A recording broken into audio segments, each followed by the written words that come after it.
Hello guys, welcome. In this video tutorial, you will be guided through a 1-minute process of creating a deadline tracker. That means, how do we know how many days left our project to complete or how many days our project are overdue? Let us begin. Click into the target cell, type this formula equal today, close the bracket, minus deadline, and then enter.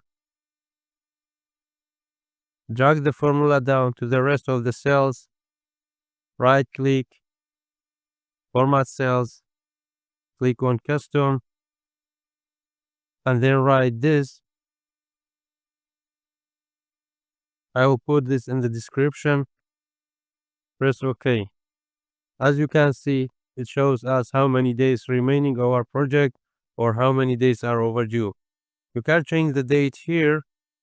For example, I would change to 2025.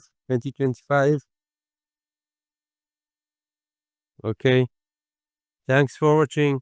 I hope you found this video to be helpful. For more daily tips and tricks, subscribe us and don't forget to like the video.